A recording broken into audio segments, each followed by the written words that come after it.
La presencia del sufrimiento y del mal entre nosotros plantea preguntas desconcertantes en la mente de muchos sobre el carácter de Dios. ¿Por qué Dios permitió que existiera el pecado? ¿Por qué permite que sufran los inocentes? ¿Por qué permite que continúe el pecado y el sufrimiento? ¿Por qué prosperan los malvados? ¿Han fallado las promesas de Dios en la Biblia? ¿Es la Escritura simplemente una hermosa obra de maestra literaria, inspiradora pero no divinamente inspirada, para personas con inclinaciones espirituales? O peor aún, ¿son la Biblia y sus promesas engaños de mentes piadosas, pero sin ninguna base en la realidad, porque en última instancia Dios, como alegan las mentes seculares, no existe? Es triste decirlo, amados, pero esta línea de investigación es muy común entre muchas mentes hoy en día. El cuestionamiento de las acciones de Dios planta semillas de incredulidad y escepticismo en los corazones de los demás, especialmente entre los jóvenes. Y con demasiada frecuencia, cuando tales cuestiones de incredulidad surgen en la mente de los creyentes, el resultado es que el amor de muchos se enfría. Los salmos son más que bonitos cantos de alabanza a Dios. Están destinados a ejercer un impacto profundo en nuestra comprensión de cuestiones tan complejas como la existencia del pecado y el sufrimiento. Y al analizar el Salterio a la luz de este desafiante tema, nuevamente nos maravillamos ante la cruda honestidad de los salmistas en sus oraciones.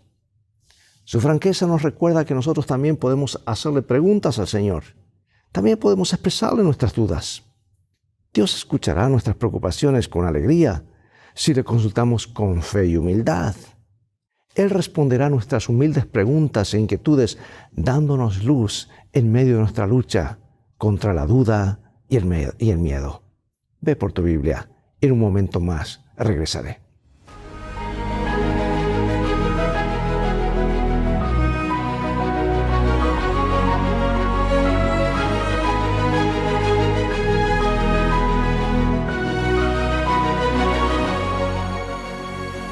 Comenzaremos con este versículo de Salmo 134, 7. ¿Cómo cantaremos cántico de Jehová en tierra de extraños? No necesitamos adentrarnos en el libro de Salmos para descubrir que los salmos se expresan en un mundo imperfecto, lleno de pecado, maldad, sufrimiento, muerte. La creación, estable y dirigida por el Señor soberano y sus leyes justas, se ve constantemente amenazada por el mal. Y a medida que el pecado corrompe el mundo cada vez más, la tierra se ha convertido más en una tierra extraña para el pueblo de Dios.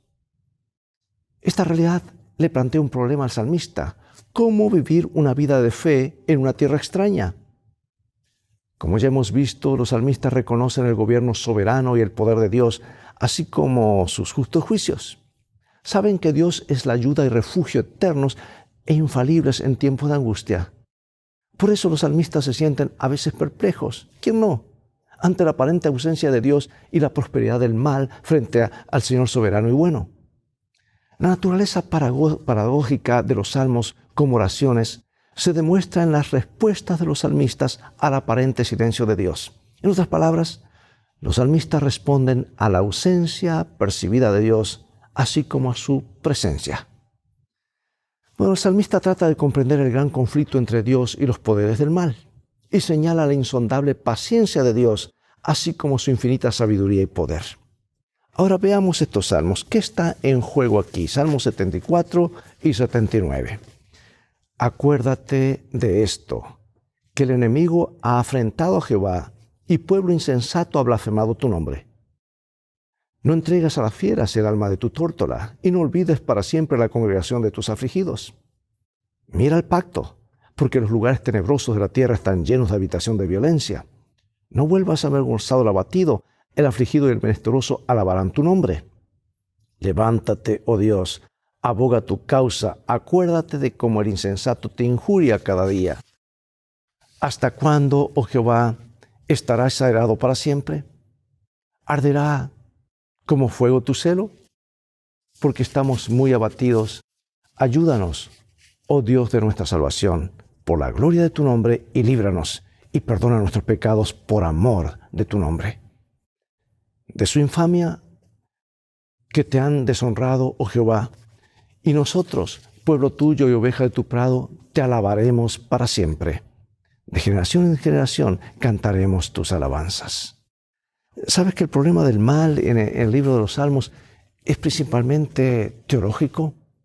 Inevitablemente se refiere a cuestiones sobre Dios.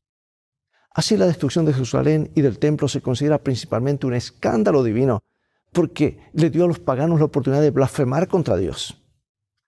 La herencia de Dios, el pueblo de Israel, es la señal de su elección divina y de su pacto, que nunca fallarán. El concepto de la herencia de Dios también contiene una dimensión del tiempo del fin, ya que un día todas las naciones se convertirán en la herencia de Dios y lo servirán, por supuesto, los que sean salvados.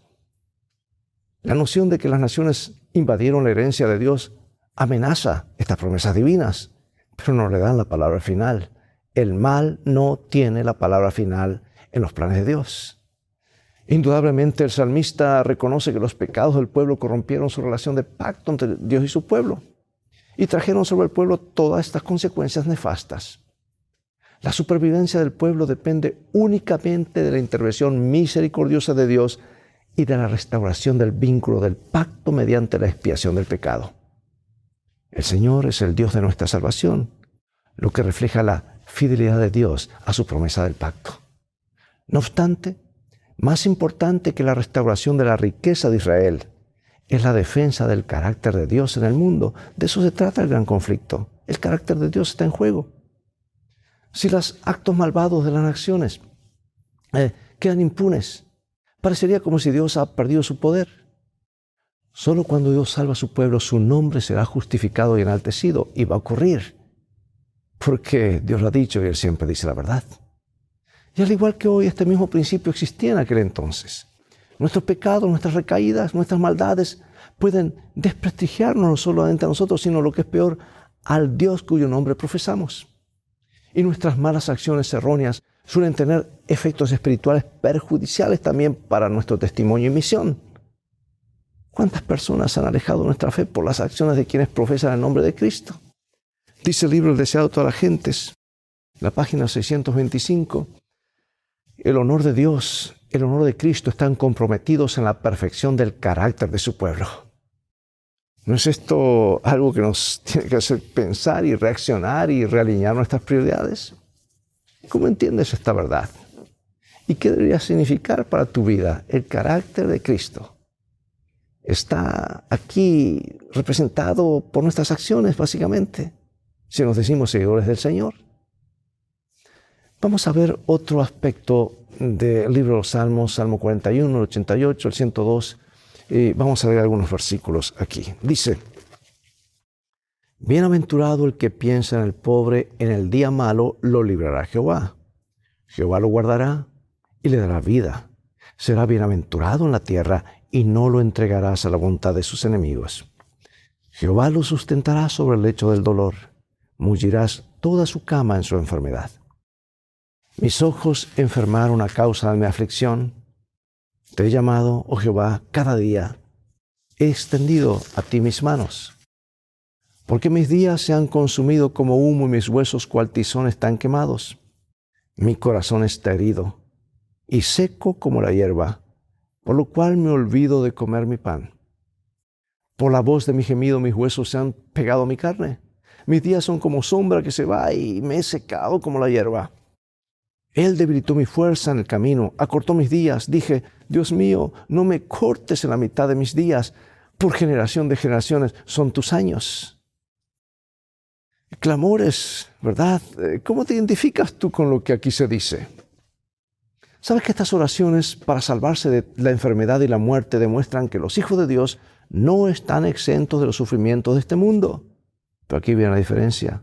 No estamos solos. Hay alguien que va a nuestro lado. Y los salmos revelan las terribles aflicciones del salmista. Está sin fuerzas aparentemente, marchitándose como la hierba, sin poder comer, apartado como con los muertos, por decir, yace como los muertos en la tumba. Es repulsivo a sus amigos, está sufriendo y desesperado. Sus huesos se pegan a la piel, parece que no hay esperanza. Y muchos salmos presuponen que el Señor ha permitido las dificultades a causa de la desobediencia de Israel. Y aparentemente ese es el concepto de que no estaban bajo la gracia o el cuidado de Dios. Pero el salmista reconoce que el pecado puede acarrear enfermedad, por eso se refiere al perdón que precede a la curación. Sin embargo, algunos salmos como el 88, el 102 reconocen que el sufrimiento inocente del pueblo de Dios es un hecho de la vida, aunque sea difícil de entender. Un día lo entenderemos. Ahora, el Salmo 88 se encarga de llevar al salmista al borde de la muerte. No obstante, fíjate que aun cuando se expresan las quejas más atrevidas, el lamento es claramente un acto de fe. Pues si el Señor en su soberanía permitía los problemas, podía también restaurar el bienestar de su hijo. En el umbral de la tumba, el salmista recuerda los prodigios y la bondad de Dios, la fidelidad, la justicia de Dios. Y a pesar de sentirse golpeado por Dios, él se aferra a Dios. Aunque sufre, no niega el amor de Dios y sabe que Dios es su única salvación. ¿Sabes que estas apelaciones muestran que el salmista no solo conoce el sufrimiento, pero sobre todo tiene un conocimiento íntimo de la gracia de Dios y de que ambas cosas no necesariamente son mutuamente excluyentes? En resumen, tanto el hecho de que Dios permita el sufrimiento como su liberación son demostraciones de su soberanía suprema. Saber que Dios tiene el control inspira esperanza. Cuando leemos el Salmo 88 a la luz del sufrimiento de Cristo, nos sobrecoge la profundidad de su amor, porque estuvo dispuesto a atravesar las puertas de la muerte por el bien de la humanidad. Piensa en Jesús, en la cruz y en lo que sufrió a causa del pecado. ¿En qué medida esa realidad, que Dios en Cristo sufrió incluso peor que cualquiera de nosotros, debería ayudarnos a mantener la fe incluso en tiempos de sufrimiento y de prueba? Es un acto de fe en confiar en las buenas y en las malas. Y ahora la gran pregunta que todos nos hacemos: ¿dónde está Dios? ¿Te has preguntado eso alguna vez? Aquí está, Salmo 42, Salmo 69 y Salmo 102. Como el ciervo brama por las corrientes de las aguas, así clama por ti, oh Dios, el alma mía. Fueron mis lágrimas mi pan de día y de noche, mientras me dicen todos los días: ¿dónde está tu Dios? Mi alma tiene sed de ti, mi carne te anhela, en tierra seca y árida donde no hay aguas. Sálvame, oh Dios, porque las aguas han entrado hasta el alma. Estoy hundido en cieno profundo, donde no puedo hacer pie. He venido a abismos de aguas y la corriente me ha negado. Cansado estoy de llamar, mi garganta se ha enronquecido, ha desfallecido mis ojos esperando a mi Dios. No escondas de mí tu rostro en el día de mi angustia. Inclina a mí tu oído, apresúrate a responderme en el día que te invocare, porque mis días se han consumido como humo, mis huesos cual tizón están quemados. No solo, amados, los sufrimientos personales y comunitarios perturban al salmista, sino que incluso más la aparente falta de atención de Dios, y digo aparente, ¿verdad?, a las penurias de sus siervos. Porque la ausencia de Dios se siente como una sed intensa en la tierra seca y una angustia mortal. Y el salmista se siente alejado de Dios y se compara con aves solitarias. Dice: soy semejante al pelícano en el desierto, como el búho en las soledades. Velo y soy como el pájaro solitario sobre el tejado. ¿Te has sentido así alguna vez? ¿Quién nos ha sentido? Pero más allá de ese problema y de esas sombras, hay un sol que brilla. Hay un Dios que está en control y va a guiar todo, aún lo peor, hacia lo mejor. La mención del desierto enfatiza la sensación de un aislamiento de Dios. Un pájaro solitario sobre el tejado está fuera de su nido, de su lugar de descanso. Y el salmista clama a Dios de lo profundo, como si se viera engullido por aguas caudalosas y se hundiera así en el profundo océano. ¿Sabes que estas imágenes describen una situación opresiva de la que no se puede escapar salvo mediante la intervención divina? Y eso es lo que produce el pecado, amados. Estamos en un lodo cenagoso, en medio del lodo, en medio de la profundidad. Nos estamos hundiendo. Ahora, ¿cómo responde el salmista a la aparente ausencia de Dios? Él presenta a Dios su problema, pero luego sí, dice lo siguiente: levántate, oh Jehová, Dios, alza tu mano. Dios mío, ¿por qué me has desamparado? Mi ayuda has sido, no me dejes ni me desampares, Dios de mi salvación. Oye mi oración, oh Jehová, y escucha mi clamor. No calles ante mis lágrimas. Es notable que los salmistas deciden no callar ante el silencio de Dios. Los salmistas creen inquebrantablemente en la oración porque la oración se dirige al Dios vivo y misericordioso. Dios sigue estando ahí, aun cuando parece ausente. Continúa siendo el mismo Dios que los escuchó en el pasado y por eso confían en que los escucha ahora. Las ocasiones del silencio de Dios hace que los salmistas se autoexaminen y busquen a Dios, pero con confesión y peticiones humildes. Saben que Dios no callará para siempre. Los salmos demuestran que la comunicación con Dios debe continuar independientemente de las circunstancias de la vida. Por eso pregunto, ¿qué podemos aprender de la respuesta de los salmistas a la aparente ausencia de Dios? ¿Cómo respondes tú a los momentos en que Dios parece guardar silencio? ¿Sigues confiando? ¿Qué sostiene tu fe?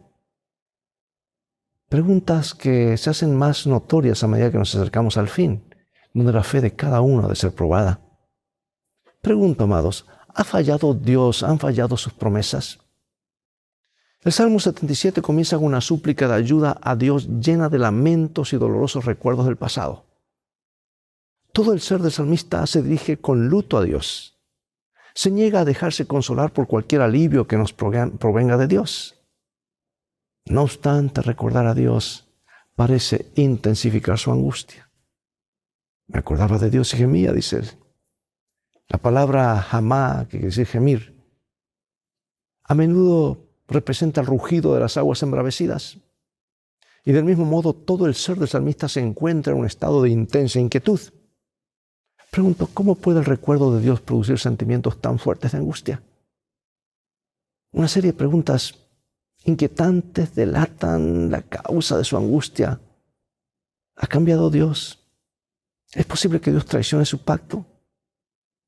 El marcado contraste entre los actos salvíficos de Dios en el pasado y su aparente ausencia en el presente hace que el salmista se sienta abandonado por Dios. Digo aparente porque Dios no ha cambiado. Ahora, si Dios ha cambiado, entonces el salmista no tiene esperanza. Una conclusión que se esfuerza por rechazar. Dice, no, Dios está allí.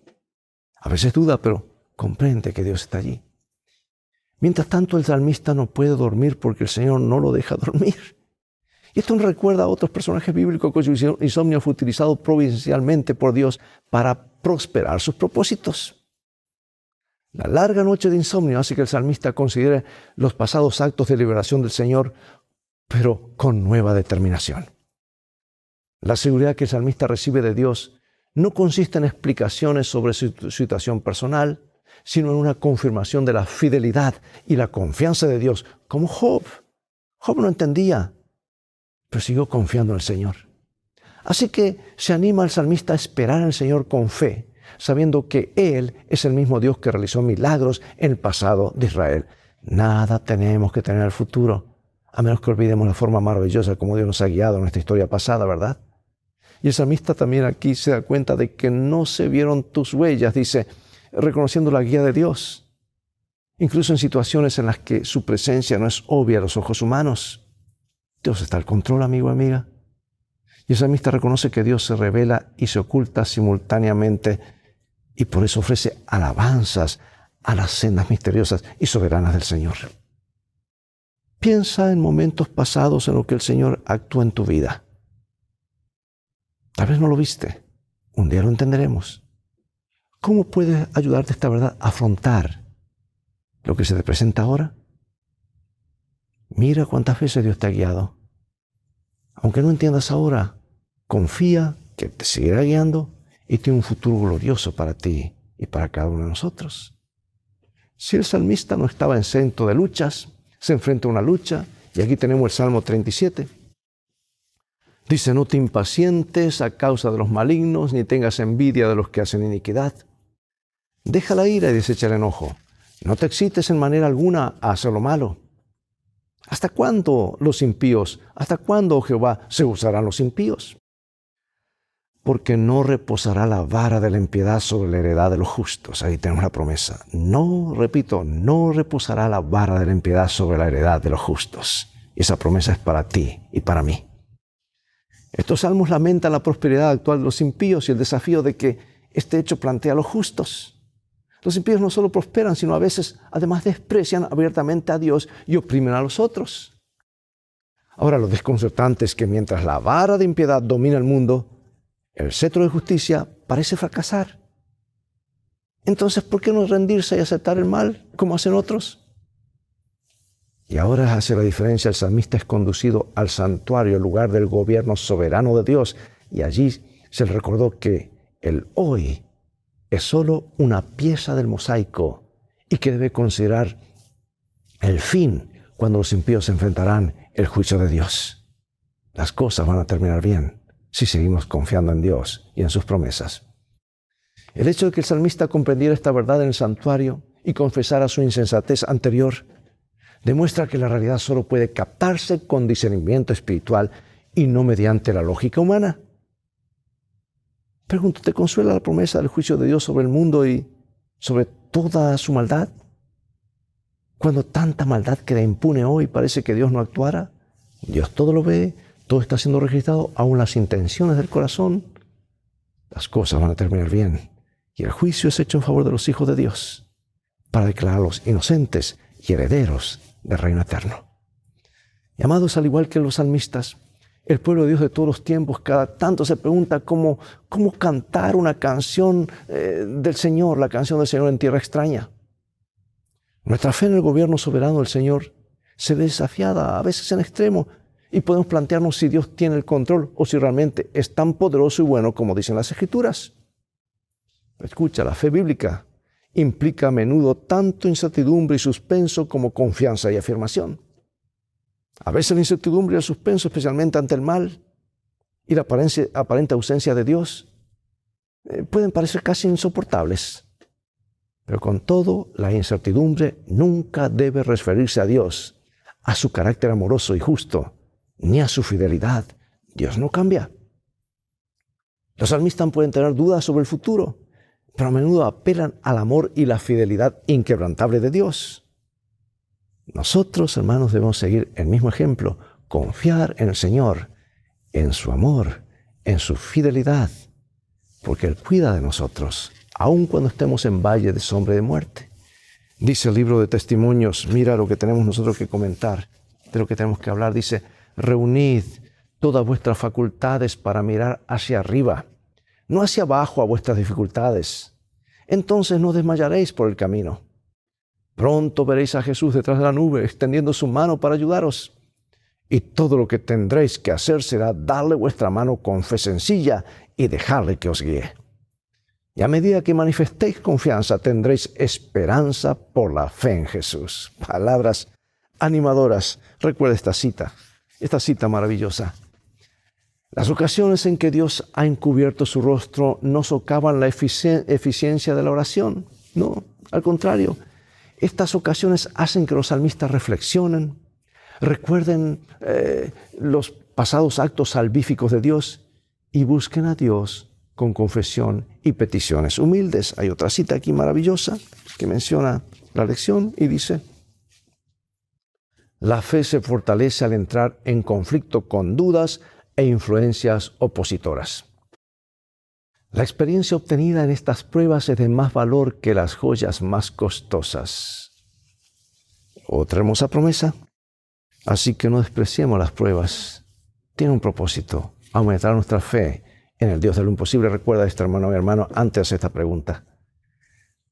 Las pruebas, las dificultades son el material del cual están hechos los milagros. ¿Cómo conservas tu fe? ¿Cómo los enfrentas? ¿Cómo conservas tu fe? ¿Cómo enfrentas tu fe frente a los problemas en estos tiempos difíciles?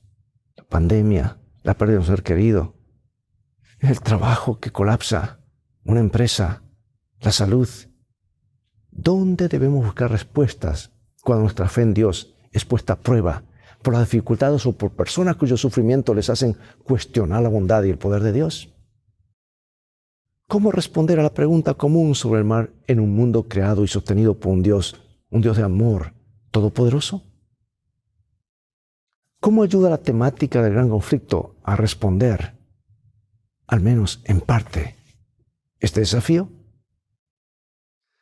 Y ahora, para concluir, el salmista nos invita a confiar en Dios en medio del sufrimiento y las pruebas. Yo sé que es difícil, es fácil decirlo cuando las cosas van bien. Dios nos ayuda a confiar cuando todas las cosas van bien. Y esa confianza se ha de proyectar cuando las cosas sigan mal.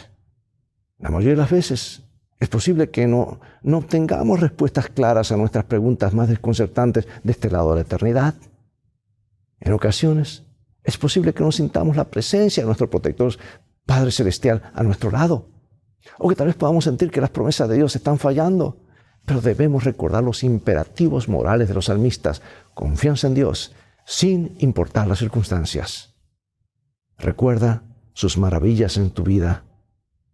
Estudia más profundamente la palabra de Dios. Aférrate a las promesas de Dios. Y aférrate fuerte al Señor. Pero la salvación de los justos viene del Señor, dice el Salmo. Él es su fortaleza en tiempo de angustia.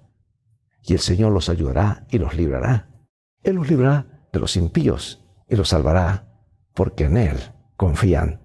Que esta pueda ser tu experiencia y la mía. Y recuerda, estamos en una escuela, la escuela de la vida. Y se nos prueba antes de darnos la eternidad. Si confiamos en Dios aquí y aprendemos a confiar en Él, confiaremos en Él por toda la eternidad. Oremos. Padre Celestial, gracias porque nos das la oportunidad de confiar en Ti. Estamos en este mundo, este valle de sombra y de muerte, tantas luchas, dificultades, y cada día nos abruman más. Y a medida que pasan los años, puede ser la vejez, puede ser la salud, las finanzas, los desafíos, el mundo que está colapsando. Pero queremos tener nuestra fe fija, nuestra mirada fija en el invisible, sabiendo cómo han de terminar las cosas. Mientras tanto, tu mano nos ha de guiar frente a las dificultades. Confiamos en Ti.